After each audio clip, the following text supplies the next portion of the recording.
Good morning, everybody. We are back. It is the right side of campus. We are live on a Monday, a new week, new full of opportunities. I'm your host, the Big Man on Campus. It's Monday, July 30th, 2018. Bringing in my co-host, Donnie Rightside. How you doing? Yeah, doing good today, big man on campus. It is Monday, another week here. NFL football seems to be inching closer and closer and closer. Some Hall of Fame stuff we'll talk about next week with Brian Dawkins, Jeff, our beloved Brian Dawkins going in the Hall of Fame and the Hall of Fame game kicking off the summer football season. I'm looking forward to it, man. Not going to lie. Lots to talk about. We'll get to that and more. Baseball, football, all sorts of stuff coming up here in the show over the next hour. Make sure if you're out there, you hit the like button on YouTube. Let us know you're out there. Also, if you're on Twitter, hit the retweet button, please. One of you, two of you, a couple of you, hit it. Make sure you let us know you're supporting the show and getting it out to your followers as well. We are promoting the great people at Intertops. Make sure if you're in the market for a new book, checking out Intertops today. Football's coming. Make sure you have a variety of books. Make sure Intertops is one of them. One of the best football books in the business. Been around a long time. Easy payouts, easy to use. Make sure you're checking out Intertops today. Donnie, let's get into the show here. How was your weekend? That was good. Went up into your country yesterday, Jeff. Picked up some whoopie pies up there. Enjoyed myself. Some shoe fly pie. Headed to Dutch Wonderland. You got to get these in, Jeff, before football season. Nice family excursion on a bright sunny day. I enjoyed myself this weekend. Very good, very good. Yeah, I'm not a shoe fi pie guy myself. I never really get into that, but the one Amish food that is fairly good is the whoopie pie for sure. They're only Mm. good though cold. You got to eat them cold, man. You got to put them in the fridge for a while. Eat them after the fact. But great stuff, good stuff. I'm sure your daughter like that. Kids love Dutch. Mhm. I remember I used to go to Dutch Wonderland when I was a kid, man. That was one of those trips I always enjoyed. But let's get into the show here. We'll start out with the NFL. And I think I'm confused. I think the NFL's confused. I think the refs are confused, and obviously the players as well. These new rule changes. Donnie, I know you're all over this. What's going on here?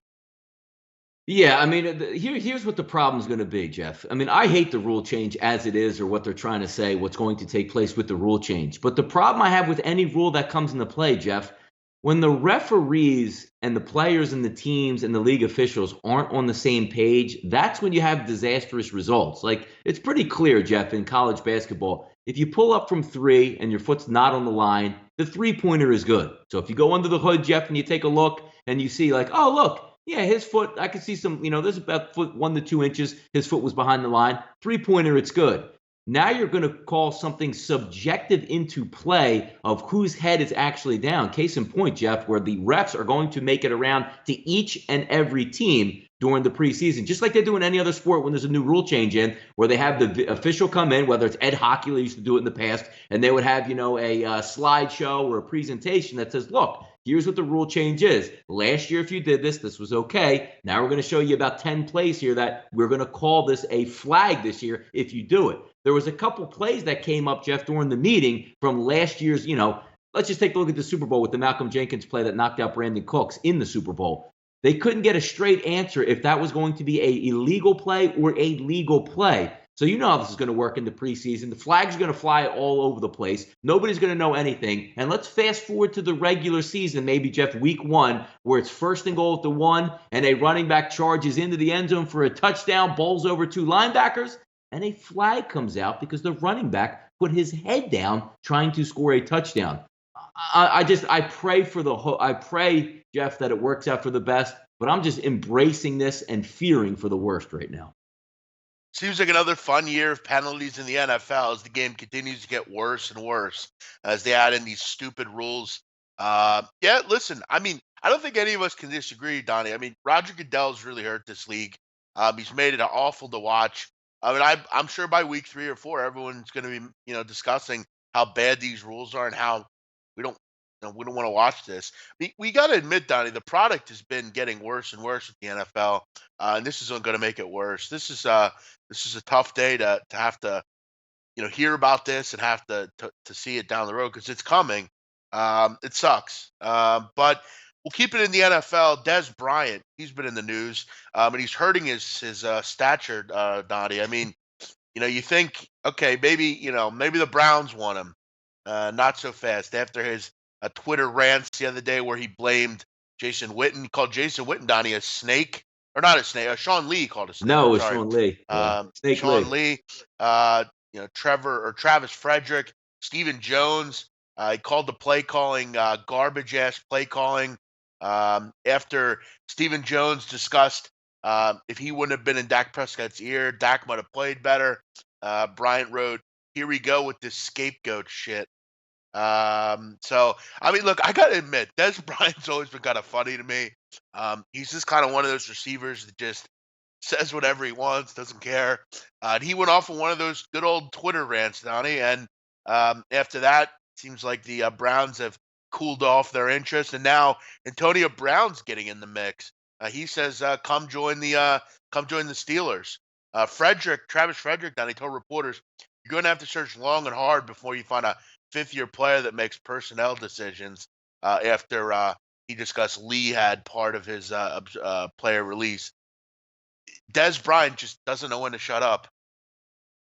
No, and it's twofold here. It's funny because it's the Cowboys, right? So, all throughout the years, if you're a Dallas Cowboys fan and Dez on the team, everybody's supporting him. Throw up the X. There's Dez. Dez, go out there and eat. When everything was going wrong and Dez was crying on the sideline, Dallas Cowboys fans said, what? That's his passion. That's what we love. That's why the teammates love him. That's why he's so good and the coaching staff loves him, because it's all about passion. Now, when he gets cut loose there, you see the real Des Bryant out there of what type of cancer he can bring to the locker room, because now the scabs are starting to get picked at, saying, look, we just wanted Des to be accountable. I think everybody on the outside looking in could see pretty easily over the years, Des Bryant was a straight up cancer. If you're not throwing me the football, I don't give a damn if we're winning or losing. I'm going to pout here on the sideline. Which brings into my next case in point. Antonio Brown is also wide receivers are diva by nature, Jeff, in the NFL. So Antonio Brown's going to say, Dez, come my way. We can all eat. So the minute that Antonio Brown is struggling to get his 100th catch on the season and Dez Bryant is getting some looks over there on the other side, I don't think Antonio Brown's going to be too happy with that either. There's a reason, Jeff, where Dez Bryant got straight up cut by Dallas and wasn't even offered a restructured contract. There is a reason, Jeff, where we're heading into August and all world, according to Cowboy fans, all world Dez Bryant doesn't even have a football team for a straight up veteran minimum contract at this point. He's a cancer, man. Keep him far away from your team. Yep, and he continues to hurt himself as we go into the Yeah. season. Question I have for you, Donnie. Mhm. What's the percentage that Des Bryant is on a team at the start of the season? I think I'm going to say 50-50 and maybe a little bit better shot, because we all know there's going to be injuries out there and somebody on a team is going to have a look-see at Des Bryant if something happens. It's only fair nature, because if you're going to get him cheap, what does it hurt to bring him in, see if he even wants to play, and then you can cut him without any guaranteed money being on the table. I would say it's better. You know what? I'll go better than 50-50, Jeff, that Des Bryant's on a roster at some point in this summer. I said this before, and I'll say it again. If I was the San Francisco 49ers, I'd take a shot. I mean, you got to get a little bit of depth at that receiver position. I mean, you don't have a ton there right now. If I were them, I would consider it. Let's move on here, Donnie. We'll get back to the NFL a little bit later in our NFL preview. Today, it's the Carolina Panthers in the NFC South. Zlatan Ibrahimovic, Donnie, who, listen, I've always loved Zlatan. I mean, he's from the Balkans. He's a guy that I've just rooted for his entire career. He's been with a lot of different teams. Played with Juventus years ago. But Donnie, you look at what this guy's doing at 36 years old. I mean, 15 goals in 17 games. He hits a hat trick last night. And just, I mean, I know, Donnie, you didn't watch the game, but I mean, he gets the game-winning goal. I mean, just it seems like he's just destroying the MLS right now. And I got to tell you, this league is really starting to grow on me, man. I've really started to get into this league. I enjoy watching Zlatan. It's nice seeing Wayne Rooney around. It's starting to become interesting. I mean, just a fun league when there's not a lot going on. I know you're not a big soccer guy, but it's hard to not like Zlatan Ibrahimovic. This guy just, I mean, just oozes confidence, and he's one of the best players ever to do it. I mean, this just tremendous guy. What do you know about Zlatan, Donnie, the Lion? Yeah, first off, Jeff, I take it as a sign of disrespect that you get right off into this and say you doubt I even watched the broadcast there was Latin. I mean, what do you don't think I'm a well-rounded sporting fan out there, Jeff? No, I know you don't watch the soccer. I know you were correct, but I just wanted to say, just a form of Well, disrespect to actually say that I I think we're wasn't all well watching. aware that you don't. I think we're all well aware that you don't watch soccer, really. So No, by the way, Jeff, with Zlatan coming over, because again, I've known about him overseas being one of the better players. I know he got injured. Then you end up, on that. I always like to say, like the welcoming tour to the United States when you're trying to go on maybe on the back end of your career. Is he still a world class player at this point, or is he just like a Wayne Rooney coming over to the U.S. trying to cash in on one no, no, more market before sending off? listen, Donnie, he's still very good. You could see that. But listen, he turned down $100 million contract, and came here instead. I mean, it's not about money to him. It's about he still What wants is to. his pay now, Jeff? Give me an idea of what he's making here in the U.S. I, I don't think he's making very much. I think he's making. I got to look that up. That's a good question. It's not that much. It's not $100 million for sure. No, but I I have would to. assume though a lot of these guys come over as stars because the United States, if you're a world class talent or if you're on a world class level, the amount of money you can make in that new market, getting those endorsement dollars worldwide, Adidas, whoever sponsors and whatever, that is a huge boon there that can He's offset a only lot of those costs. Yeah. making $1,400,000. Wow. Yeesh. How about that? He couldn't go to He the union, Jeff? What are we doing over here? No, he's taking dude. He doesn't. I don't think he cares about the money. Listen, this guy's worth $200 million. He's got a lot of money. I think for him it was really. I guess he wanted to come over here, prove that he could, get the job done. And look, he's really dominating this league at 36. 36 years old. I mean, amazing stuff. And I'd have to say he's probably been the most successful European player to come over here in some time. I mean, if David Beckham didn't have this type of pool and do what he's done. I mean, he's an all-star, uh, probably the second best player in the league right now, Seems to other be than enjoying Yoshi. himself too, if you see him on social media being in LA. Oh, sure. No, I think he definitely is. And I'm going to tell you this. I know a lot of people, and I'm going to stick up for him for 1 second. I see people saying the MLS is a joke league. Um, that might be so to you, but I'll tell you what, it's better than a lot of European leagues. I'm going to tell you that. It's slowly becoming a better league. The soccer's becoming a lot better. The league's becoming a lot more popular. Look, is it ever going to be the NFL? Of course not. But I don't think Donnie anyone can disagree that the league's not improving. I mean, you look at some of the teams. I mean, the amount of fans that they have now. You look at over the weekend, Donnie. Over 100,000 people went to watch Man United Liverpool at Ann Arbor Stadium at the Big House. So I'm happy to see this going on. I know. I think initially I often wondered, will this league ever become anything? And I've even talked poorly about it, but I think I've really started to feel good with it. It's a fun league to watch. It's getting better and it's starting to become more interesting. So I don't agree with you, Bazillionaire. It's not a joke league. It's actually becoming more of a better league. And I could say, I mean, maybe sometime we'll rank them. It's better than a lot of leagues in the world, put it that way. Um, so yeah, Zlatan killing it, Donnie. And he seems that you're right. It seems like he's enjoying his time out in LA. Yeah. We'll move on here. Nick Saban. Listen, Nick Saban's what an amazing contract. Nick Saban's going to be getting what, Donnie? $8.3 million in 2018. That's And it amazing. only and yep, and the new contract signs up, Jeff. I believe it goes up in $400,000 increments every single year to I believe 2025. So we'll make like what, 10 million a year? Yeah. They brought up the joke. I think the governor of Alabama, Jeff, makes like 115 or $120,000 a year. And Darren Rovell tweet said, I think Nick Saban is making that every 6 days on this contract. Paul Feinbaum says Nick Saban deserves to make 50 million. What are your He thoughts on does. that?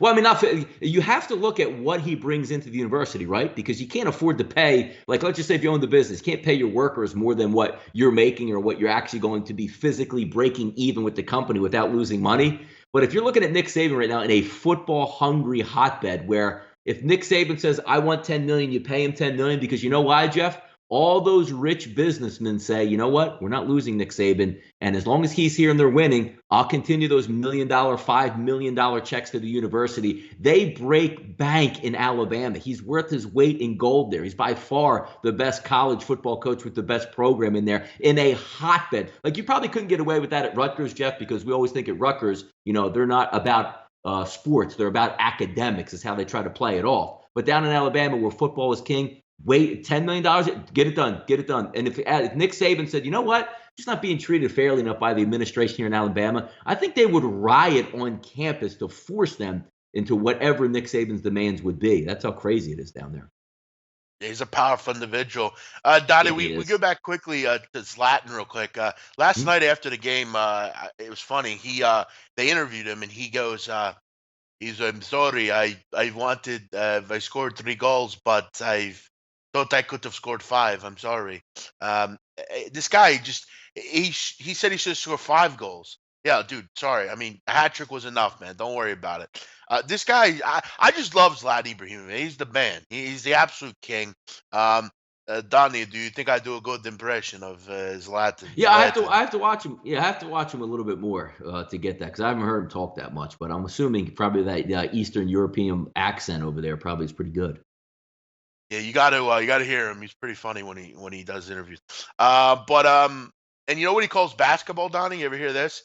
He goes, No. he was on Pardon the Interruption the other day, and they asked him about LeBron. He goes, I think in basket, I think I could maybe do pretty well in basket. I've got to go see basket game. It doesn't say basketball; it says basket. I do like the fact that, Jeff, he only refers to himself in third person and refers himself to as a god. I think that's pretty good.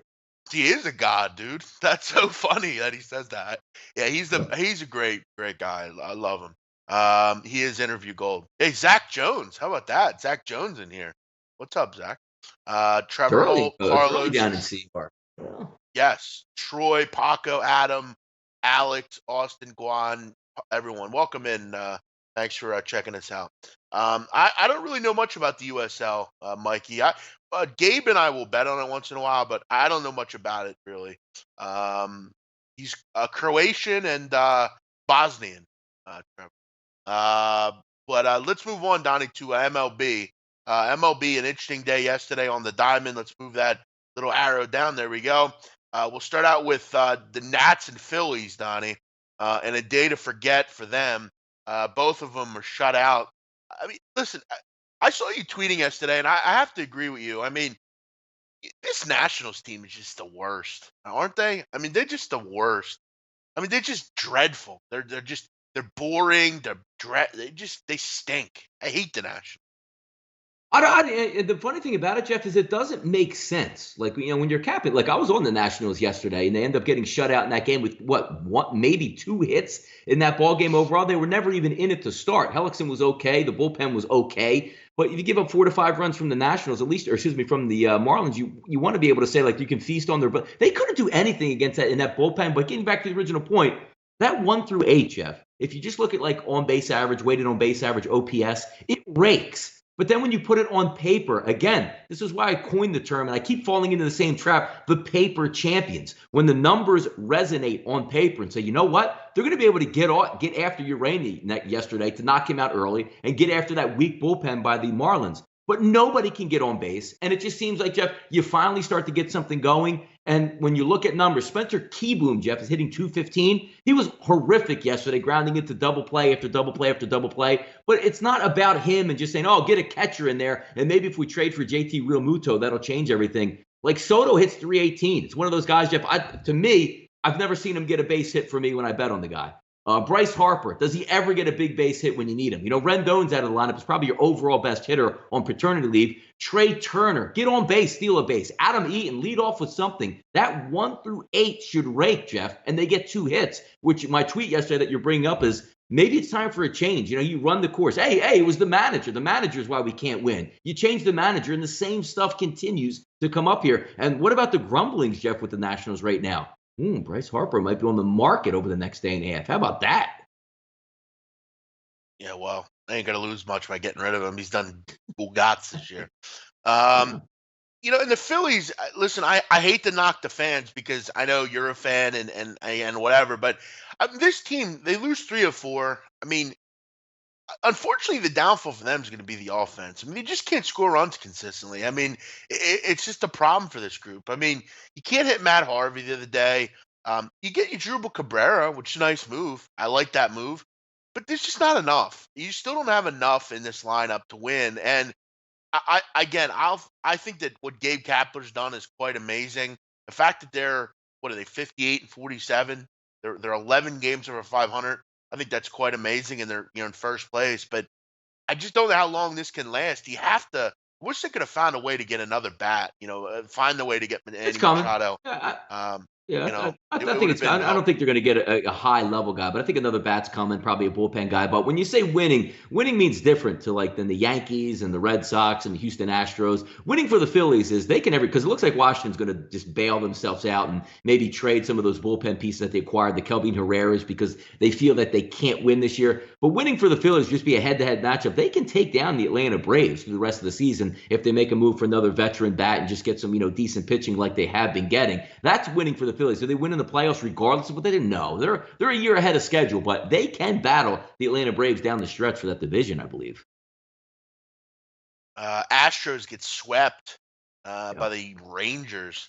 I think it outscored 22-7 in the matchup, or 22-8. I'm sorry, and they're banged up right now. I mean, Altuve not in there. Correa is Just still way pitch. out. Yeah, pitching wasn't particularly good. You can't get swept by the fucking Rangers. The Rangers are 17 games under 500, Donnie. What's going on with Houston? Is it just the injuries? What's going on with them? Yeah, I think it's just the longevity of the season, Jeff. 162 games, you're going to hit some swoons. You're going to get banged up in there. And if you're saying, take out Tuve and Correa out of that offense, yes, that is a monster 3-4 combination that's not going to be there. You will struggle. And I know everybody's, oh, man, what's going on with the Houston Astros? They will be fine. It's a 162-game season. A lot of teams go through this. You might see the Yankees go through it with some injuries now. That swoon right in the middle by the trade deadline. Are we going to acquire? Are we going to maybe, trade for a piece? What's going to happen? I think they'll be able to settle down and get after it again. I still think they're clearly the best team in the division over the Oakland Athletics and the Seattle Mariners. They might tighten up that race a little bit, but yeah, again, sometimes you just have to take a step back. In the NFL, Jeff, when you go on a 2 or 3 game losing streak with only 16 games on the schedule, you're in some trouble. In a 162 game schedule where you're the best team in the division, you're going to go through some of these bumps. And they did get swept for the first time all year. I think they'll correct itself once they get healthy. Altuve back in that lineup, also getting Correa back shortly here. I think they'll be able to correct themselves pretty easily.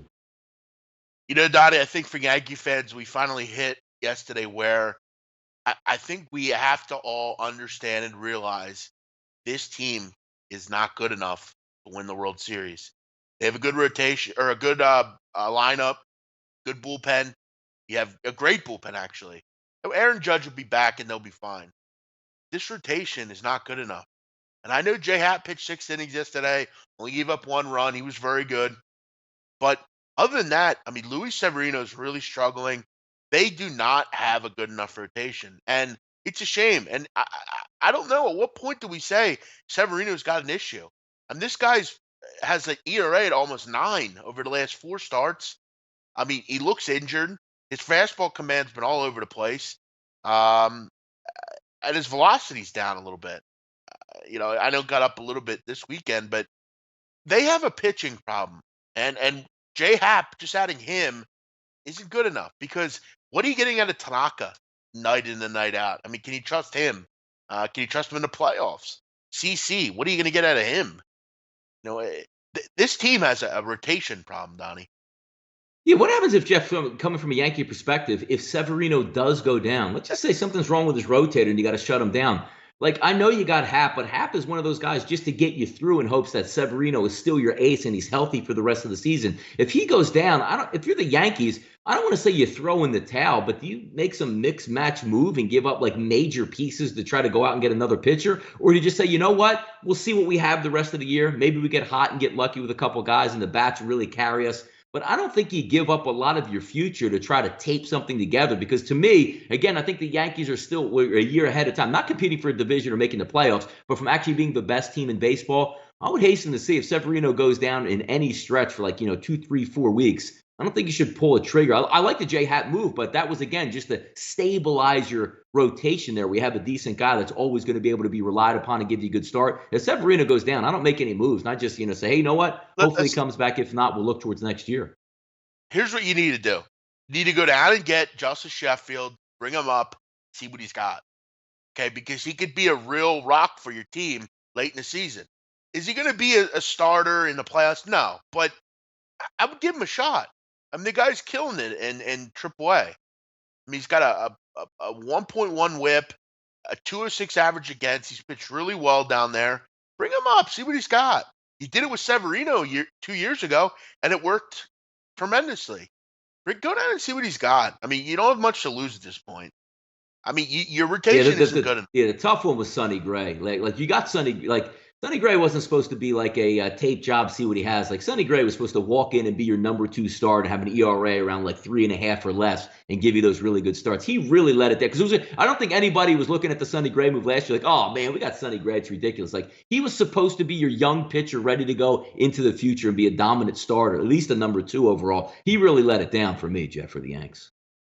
And not for nothing, over the weekend, that series doesn't mean anything. They're playing the fucking Royals without Mike Moustakas.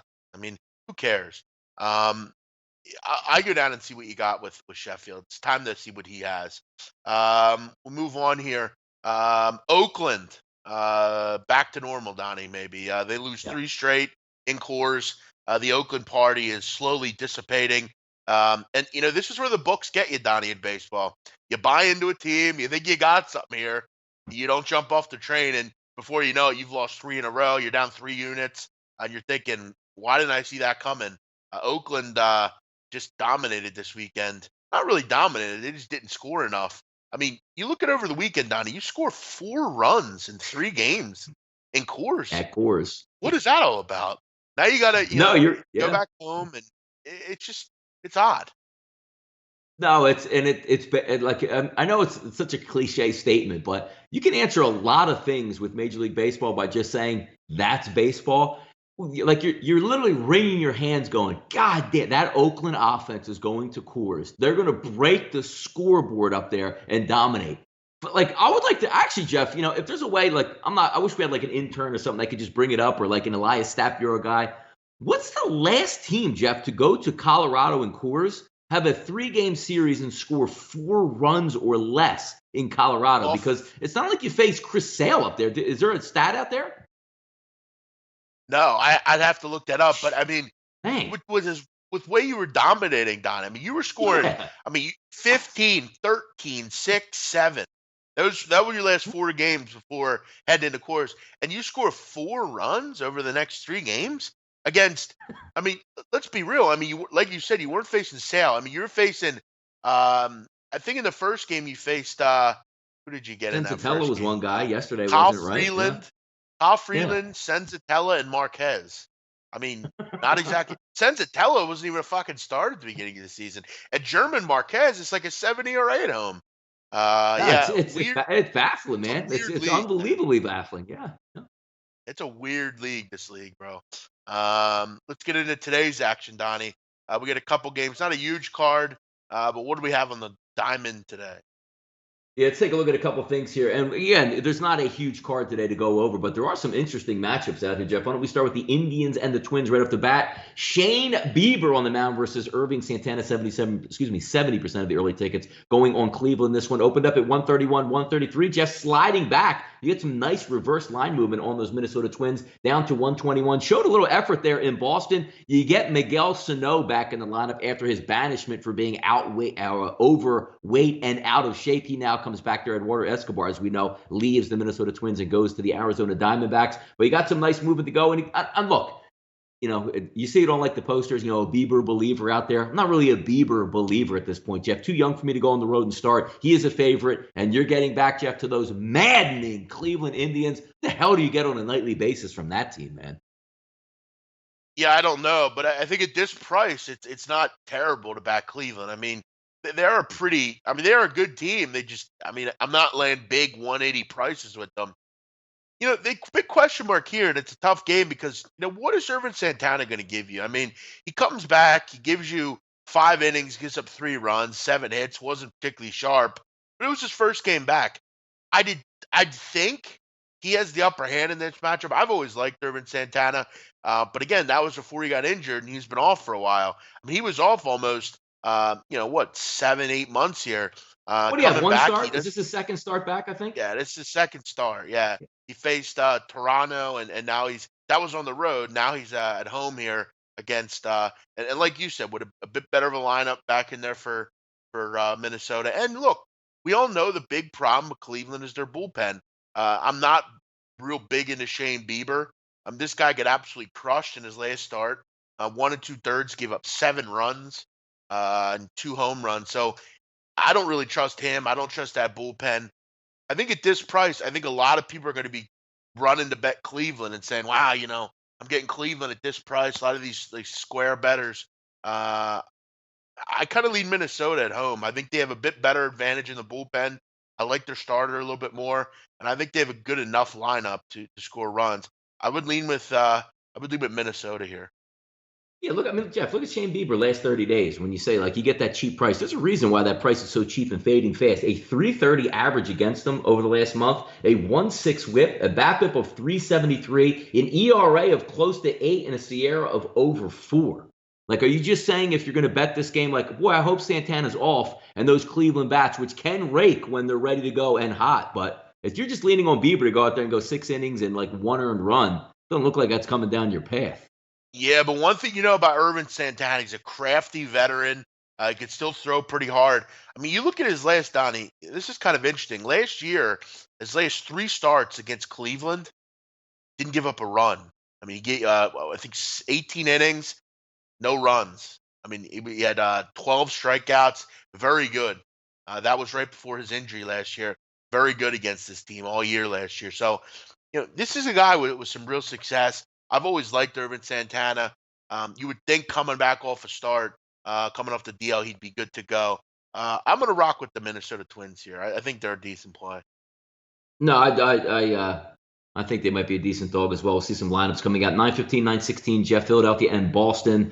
Phillies, Red Sox, Nola Price, 65% of those early tickets coming in on Boston with David Price. Line opened up, Jeff, mid-150s. Even with Nola, your ace on the mound going on the road. Now sitting at Chris at 147, Intertops 145, 5 Dimes 145. So hanging right around there in that direction. If you're just looking at pitcher-on-pitcher matchup, oh my God, I'm getting Aaron Nola at $1.50 at this. We got to get deeper into that because the Phillies, again, not looking. I mean, obviously, what they get shut out. There are 2 runs on Saturday. Then you go on the Sunday, don't score a run. Now you're back on the road here in a tougher environment. Good bullpen by the Boston Red Sox, going to face David Price. The only good thing about it, Jeff, is now at least the Phillies have some American League bats that they can throw in the lineup. I remember for years going over to play the Yankees, the Red Sox, the Orioles, and guys like, Andrew Knapp would be your DH. Yasmiel Valentin would be your DH. At least not getting Cabrera extra there. He could be your DH in this situation as a valid bat, so that'll help out. You're getting the Phillies at a good price, but are the Phillies going to wake up on offense heading to Boston here? That's always the big question.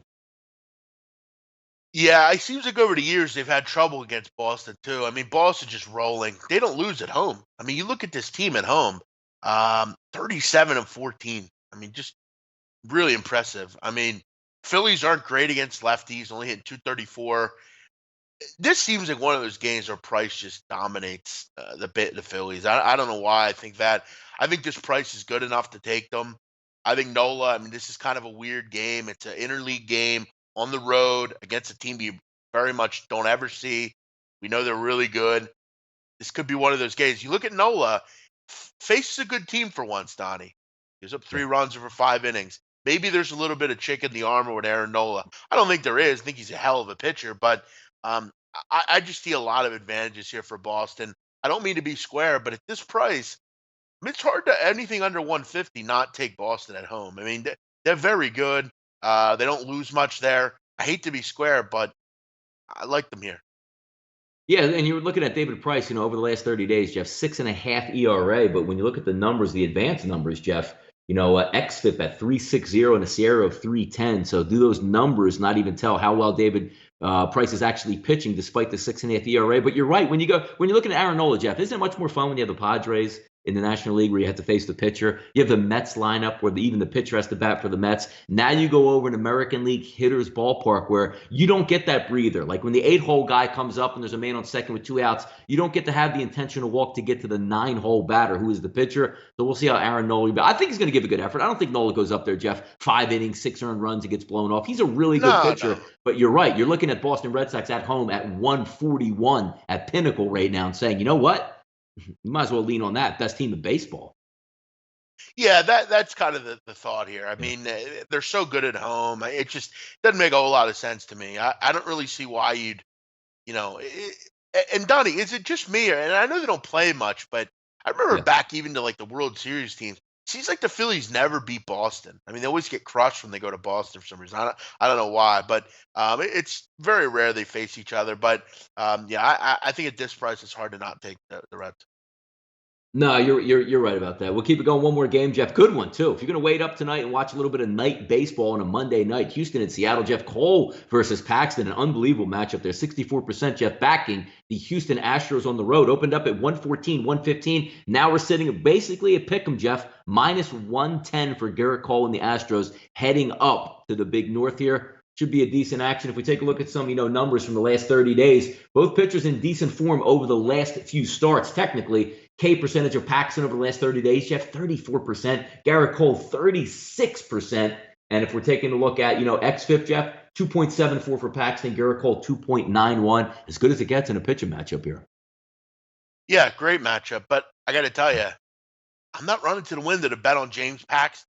This guy is coming off a DL stint. He didn't pitch in his last game, and he's got back problems. That's not someone I want to back. I'm just not going to do it. I got burnt one time taking Paxton, gave up a couple home runs, came out of the game. Donnie, I'm not getting involved with Paxton. I'm not doing it. I'm not gonna buy into this crap. Maybe he'll pitch well tonight. That might be true, but I can't from a betting perspective, and this is very important to bettors out there. I don't know that you should jump in the saddle. He might pitch real well. He might go 7 innings and not give up a run. If he does, I would say salute, James Paxton. Good for you. I'm not going to be involved. I can't do it. I don't know what I'm going to get out of James Paxton. And if he goes out an inning in, I'm going to lose 11-2 like I did last time. There's nothing worse, Donnie, than taking a pitcher when you know maybe he's injured or maybe you don't even know he's injured and he goes out in the middle of a game. It just sucks. You have no chance to really buy out of anything. You're going to have to pay ridiculous, and then you're just going to go down into a cauldron. You don't want to go down. Garrett Cole's been terrific. This is an Astros team right now, a little hungry.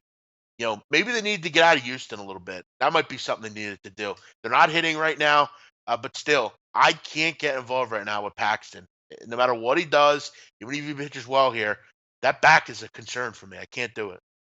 No, you're right about that. And Cole should be fine, but it's one of those games, Jeff. Like if you see like Altuve out of the lineup again, obviously with Correa out of the lineup, because I'm looking at some projected lineup: Springer out, Bregman, Gurriel, Gaddis, Reddick, Gonzalez, Davis, Stassi, and Kemp anticipated to be in the lineup tonight. We know it's probably going to be, regardless, a lower scoring game in that ballpark. We know how much the Mariners, survive in those 2-run games, late game innings winners that they have. So maybe something to lean on there if you're going to get Paxton. But you're right. It's hard to bet. When you're putting your majority, say, you know what, I need my pitcher to dominate and go 5, 6, 7 innings and give up 1 or 2 runs or less. If your pitcher's in the second inning and all of a sudden the announcers are going like, doesn't seem to have his velocity on his fastball, you just almost can rip up your ticket at this point. But it should be interesting to watch. On paper, if both come in healthy, should be a pretty good one. Have some fun doing it.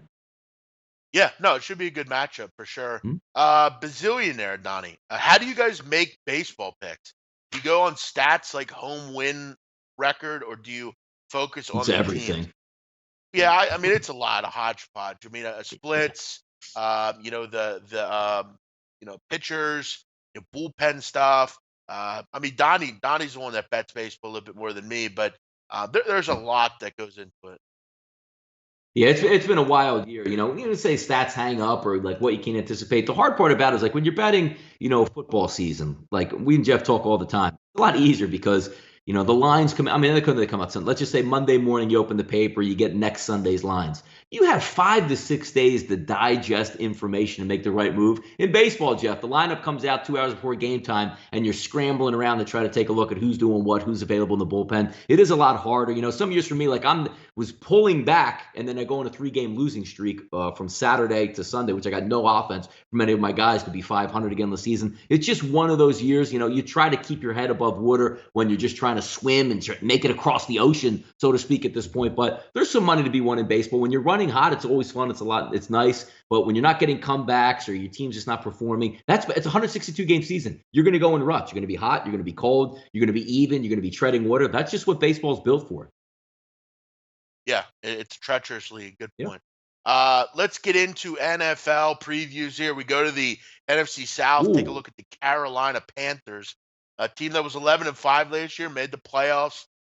Did lose, but it was a good game, 31-26 to the New Orleans Saints. I remember doing a betcast, Donna, you and I, for Yeah. that game back in the winter. They come in here, obviously no real coaching moves. However, they did bring in Norv Turner to be their offensive coordinator. Turner, a bit better of a coordinator, not really a head coach. But you look at this team, obviously on offense, you should be good. I mean, actually should be real good. It's all going to fall on Cam Newton. Is Cam Newton a guy that can kind of get back to those MVP type seasons that he's had? Didn't have a great season, over the last year or two. But you bring in some weapons. You go out and get DJ Moore, who I thought was one of the better receivers in the draft. Real speedster out of Maryland. You already have Devin Funchess. You bring in Torrey Smith, obviously a downgrade from what you've had in past years. These receivers are good. They're not great. There's not a lot of proven talent here other than, Funchess, really. Torrey Smith's kind of, you wonder, could he have a resurgence, renaissance type of year? Didn't really have one last year with the Eagles. Kind of was one of their weaker players. Maybe he can be something down in Carolina. You still have Greg Olsen. You still have a good running group. I imagine they'll feature Christian McCaffrey a lot more. Um, First of all, before we get into the defense and the schedule, what are your thoughts on Carolina from an offensive perspective? Yeah, you know what? I like it. I like it from an offensive perspective. When you look at their, you don't really know who's going to line up where just yet, but when you look at the tools, I like Norv Turner coming in. Now, the only thing that's a little bit of a downfall, Jeff, is when you get one of those guys like, and again, at least Norv's been in the league, but when you look at John Gruden going out to the Oakland Raiders, does he have enough in his, bag of tools to be able to function in today's newer NFL? Now, he's a good offensive coordinator, but when you're looking at Cam Newton, he's not your prototypical drop back passer that Norv Turner typically likes. But the fact that all those guys they have lined up, like look at the speed, Jeff. What is it? Samuel Bird, Moore, and then you have veterans Torrey Smith, Funchess, and Jarius Wright. That's a pretty good combination to use as long as you got guys going like the read option. Because coming out of the backfield, you have some speed, you have some power. C.J. Anderson coming to town that can actually get between the tackles. I think is an upgrade over Stewart. You still have the young McCaffrey kid back in the backfield. Whitaker is going to be back there. You have a lot of speed and capability on the offense to run misdirection, short passes, screen passes, because these guys can take it to the house with a lot of run after catch yardage. I'm a buyer on their offense. The only problem, Jeff, is every single time the Carolina Panthers take the field, what do we worry about? Which Cam Newton am I going to get today? Yeah, that's kind of my thing. We all know he's a dramatic kind of guy. He's a bit of a wild guy once in a while. You kind of, just kind of down on himself. With the towel on the sidelines. Just how he is. But he's very talented. I think we know that. But he could be Yeah. his own worst enemy sometimes. Defensively, I mean, got to be excited. I mean, this defense, at least on the front seven, looks really good. You bring back an aging Julius Peppers, but he goes back to the team where he started his career. You have Dontari Poe, who's a big time defensive tackle. You have some really good linebackers. I mean, if you can get these guys, I believe, off injury, I think Kuechly's off an injury, same with Thomas Davis. But when healthy, Dottie, these three linebackers are some of the best in the league. For me, though, it's always going to be the secondary. Is the secondary good enough to win you games? I think it's been a problem they've had for years. They've not really addressed it very much. You look at these starting corners: Bradbury and Kevon Seymour, Ross Cockrell, Colin Jones and Seymour, or Colin Jones and Mike Adams in the safety positions. I don't know if this group's good enough. You brought in Dante Jackson to be a nickel corner, good player, but again, still some concerns in that secondary. What are your thoughts on the defense for Carolina? Very Yeah, good, when you but look some at it, concern. yeah. No, I agree with you there. It seems like we always talk about the secondary when you're talking about the Carolina Panthers making that ridiculous, I'm just going to cut my best cornerback in Josh Norman and let him go up to the Redskins free of charge, which was just outlandish, reprehensible, and end up getting you fired at that point. But how do you mask a rougher? I don't want to say right. That's not fair to say because I think they're a decent secondary, but not a top level secondary. Have a pretty good front seven, right? Get after the pass rusher. On paper and when healthy, Jeff, those three linebackers are the best in the NFL at coverage, getting outside. When you see them on paper, though, as opposed to the field, it's a little bit different because what are we? One hit in the head from going on concussion. Tommy Davis, extremely old at this point, but just a medical marvel when you look at him over his career and what his age and what he's able to do. But tremendously talented. I like the front seven. I think that'll get him a couple ways. But again, Jeff, it all gets back to I like what they look like. But boy, if Kuechly goes down with that injury, completely changes the defense, Jeff. Yeah, they are pretty injury prone. That's a good point by you. But still, I mean, from a defensive perspective, still real talented. Listen, this is a team with a ton of talent on it. I don't think anyone will disagree there. But we have to remember, I mean, they are in a tough division. All these teams in this division are solid, maybe other than Tampa. You have a lot of talented teams, whether it's Atlanta or New Orleans. You look at the schedule. You start out the season at home, should be able to beat the Cowboys. Yeah. Yep. But then you got to go and play Atlanta. The Bengals are going to be tough. They're always a pretty good team in season. You get the Giants as well. Get the Eagles early on. Yeah, there's a lot of Yeah. winnable games here. I mean, you, Yeah. you play Yeah. Yeah. you play the Ravens.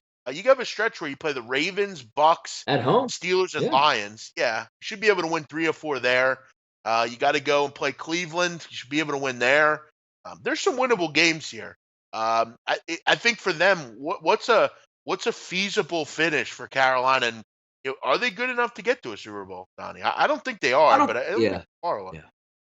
No, they're a good football team. And again, when you play in a division, like we always get back to Jeff, the New England Patriots, where you just put them on paper, they have 5 wins in the division. You can't do that in this division. I mean, I know we're going to see what Tampa Bay is going to be about, and they might implode midway through the season after that Jameis Winston suspension for the first 3 games. We'll see where they are down the line, but there are winnable games on that schedule. They have a good coaching staff. They have a good defense. We'll see what North Turner brings in there. They're going to be hell to pay. They're going to be a tough out regardless of who's playing them if they can get that offense under order. And again, we've seen Cam both ways, Jeff. On that run outside of the Super Bowl, getting there, that run to the Super Bowl, he was outrageously good. But I've seen him in games even in front of my own eyes in Philadelphia, where a couple years back we beat him into oblivion. And he just didn't want any more of it after the second quarter and just throws in the towel. If he's on point Cam Newton, which again, North Turner is a quarterback whisperer. I never heard many quarterbacks say, God damn it, we got North Turner. And I couldn't believe how bad it was. I just couldn't wait to get him out of there. He should help in this environment, but I'm interested to see what type of environment they have on offense, how they move all these little guys. I call them water bugs out there. They got some speed, man. Yeah, but it's all going to come down to the quarterback. It's really all it's going to come down to. And can they stay healthy on the defensive side? I mean, really, always the question mark to all these teams. I mean, I don't think The anyone, NFL, yeah, using the staying whole healthy. using the injury thing is kind of lame because like, well, anyone could be injured. So, I mean, no team will do well if they don't have their best players. But you know what, Donnie? I know a team last year that didn't have a lot of their players, especially on defense, and they found a way to win the Super Bowl. So, hey, listen, Yeah, you got to coming into the fight through season, it. we had the worst secondary that was ever assembled. Nobody could Yes. defend anybody, and there's no way we could do it. And it turns out to be one of the better defenses in the NFL. Crazy how it works, man, isn't it? A lot of guys on the chat talking about lines and books to use. Interesting comment here. I never care about lines, honestly. As long as you can consistently win, that's all that matters. Well, again, I mean, if you're better and you don't care about lines, Black Sector, I mean, you might want to start caring a little bit more because lines are pretty What important when happens it if you comes took to minus 500 on every wager yeah. you have when you could And have? and no offense, I mean, Bovada, I mean, I'm not going to say nothing bad or disparaging, but they are known to not have the best line as far as that's concerned. So I'm just If trying to if you help are you. a dog better, because again, New Jersey, it's one of the few states that doesn't get Bovada. Don't really pay too much attention to it, but from my understanding, I guess if you're a dog better, Bovada's a very good book because they're always juiced to the favorite. No. Sure, sure. They're very public. They they Okay. they, they cater to the public better. Yeah, good point. But yeah, I think overall with Carolina, I mean, Donnie, let me ask you quick before we wrap up with Carolina here. I don't think they're better than Atlanta or New Orleans. No, You know, I am don't. I I don't. off? I don't.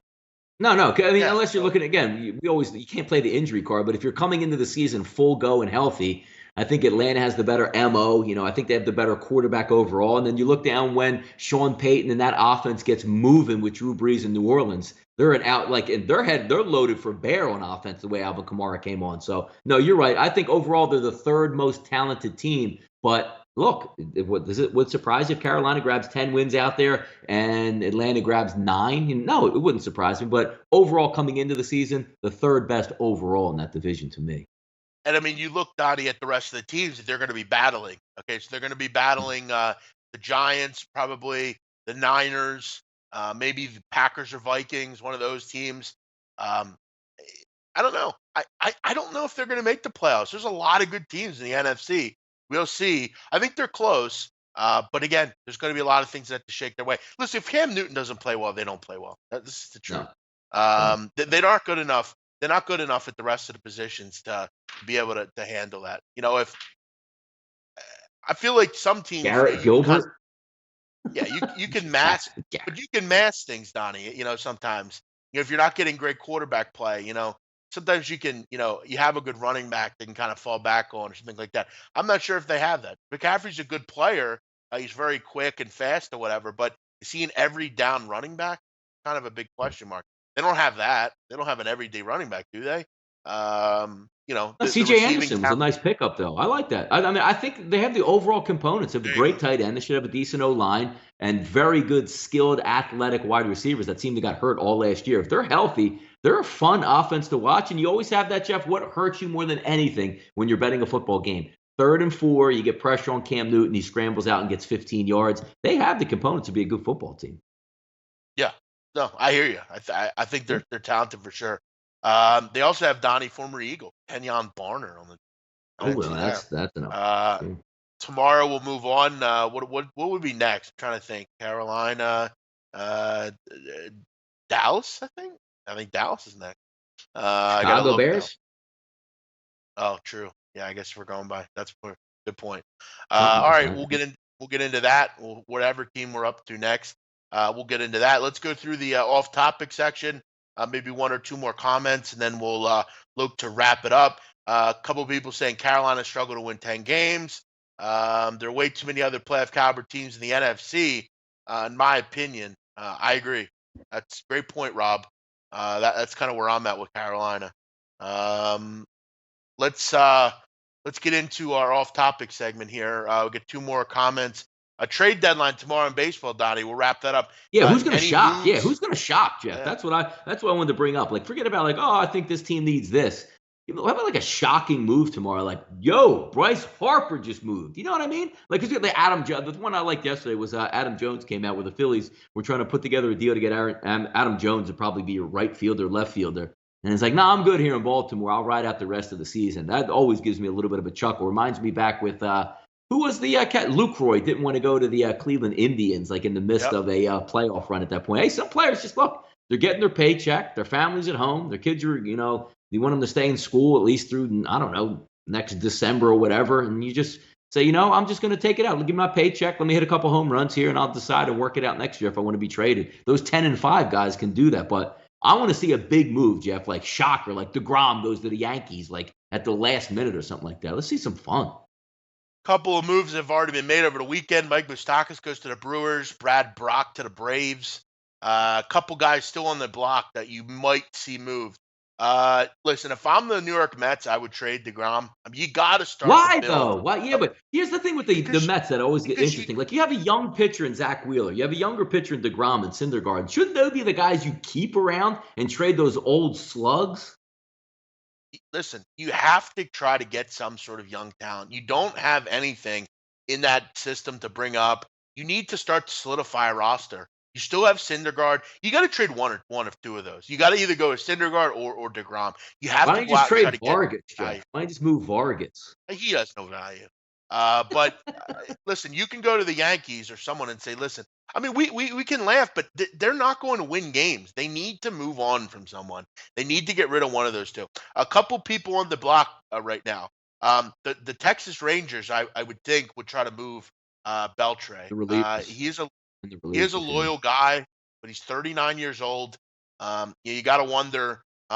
He's moved. I've heard the Phillies had some interest in him. Josh Donaldson's another guy. I know he's been injured, but you'd have to figure that the Blue Jays are going to want to move on there. Andrew McCutchen, I've heard, is a team that the Giants. I mean, how quickly the Giants have fallen off, Donnie. They've lost 8 of their last 11. They're 6 games out of the wild card. The They got chance some to make old the pieces. playoffs. They should. You're Uh, right. Yep. yeah, they might move on from him. Um, you know, I'll tell you a pitcher that if I'm the Yankees, I would go take a look at and see what you got there. Irvin Santana. I would take a shot with him maybe. He might be worth a look. I know he's coming off the DL, but this guy's thrown 400 innings in his career. He's got has a lot of success. He's an AL pitcher. I wouldn't mind seeing him as your second or third starter. He could maybe be a guy that could really help you down the stretch. But they're not going to go out, I don't think, and add any more pitching. So I don't know, Donnie. I don't think we're going to see any big time moves, but maybe we'll get lucky and have some fun tomorrow for the trade deadline. No, I always like to see the moves when they come down and like who's talking to it, because when your team is in it, it's the fun part of the year as opposed to the teams that are not in it and your team's looking to trade away pieces. But like Brad Brock moves to Atlanta, which I think is a good move. But it's funny when you see what they actually get moved for. Like if you're a professional ball player, like if you get moved, like boy, we really want to trade or get rid of Brad Brock. You want to say, you know what? Hopefully, he got like 2 or 3 prospects back. So when they tell him, like, yeah, man, they traded. Look who he turned out to be. That guy was good. Yeah, that's what they traded for me. Brad Brock went for $250,000, Jeff, of international money.